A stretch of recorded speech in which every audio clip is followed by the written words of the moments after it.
لا لا لا والله ما هو بتوجيهاتي، جزاك الله خير عملك. طيب شيخ، ايه كلمني عن الشيخ عايض القرني.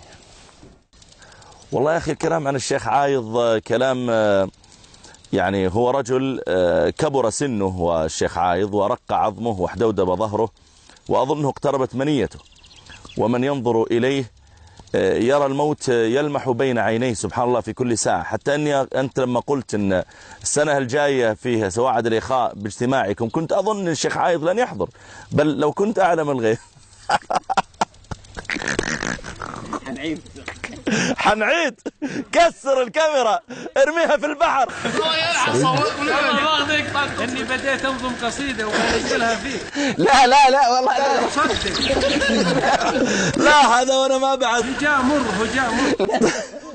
لا ما بعد خلاص يا ابو عبد الله. لا الان باللقاء يحلو بها وعد اللقاء وعلى المحبة والنقاء نرقى بأحلام الشباب وعلى المحبة والنقاء نرقى. يقول لا تصاحب شاعرا إن غضب هجاك وإن لم يغضب ما مدحك.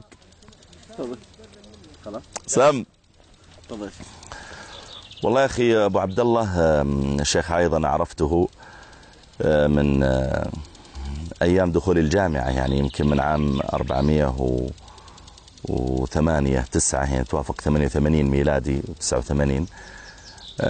وكان ما شاء الله مؤثرا بأسلوبه ولغته، وكان طرحه مميزا عن غيره.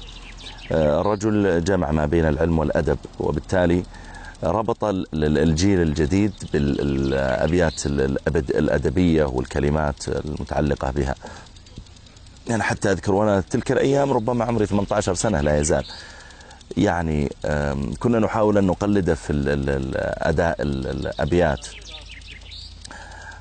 يعني أوردها سعد وسعد مشتمل ما هكذا يا سعد تورد الإبل ونحو ذلك من أبيات حفظناها من تلك الأيام. بل إنني أذكر لا والله في الثانوية ليس في الجامعة، في الثانوية أظن ذهبنا أيضا مرة للجنوب مع مجموعة من الزملاء ورحلة مدرسية يعني. فكان الشيخ عايض هو الضيف، وكان صاحب نكتة. حتى أذكر وأنا صغير تلك الأيام جالس، فكنا نسأل نقول ما الفرق بين الشيخ عايض القرني والشيخ عوض القرني، فقال أنا عايض القرني وهو عوض القرني وأنا فيني ألف وهو فيه واو لكن كلنا قرني قرون يعني. فكان صاحب نكتة من تلك الأيام أبو عبد الله. الرجل جمع ما شاء الله ما بين يعني الأدب كما ذكرت لك والعلم الشرعي، وكان في تلك الأيام يشرح صحيح البخاري والكتب السنة مهتم بها. ماذا يعجبك في الشيخ عايض؟ أكثر شيء يعجبك في الشيخ؟ والله يا أخي لطف الشيخ، خلقه جزاه الله خير، معلوماته، يعني أثناء جلوسنا معه ما شاء الله استشهاداته بالأقوال الأئمة، قال الخطابي وقال ابن تيمية وقال، إضافة لاستشهاداته الكثيرة بأقوال المتنبي والجاحظ وغير ذلك، حتى كأنك لا قوة إلا بالله أمام موسوعة.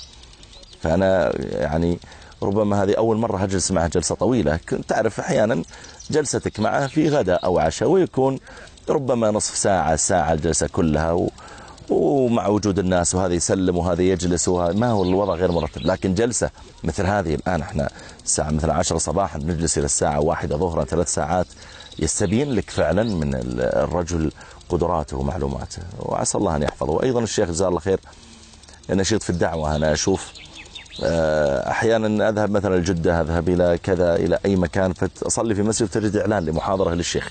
في الإنترنت تجد مثلا قرية في المكان الفلاني ويقولون اليوم ندعوكم إلى محاضرة للشيخ عندنا. فالرجل إذا جمع حقيقة ما بين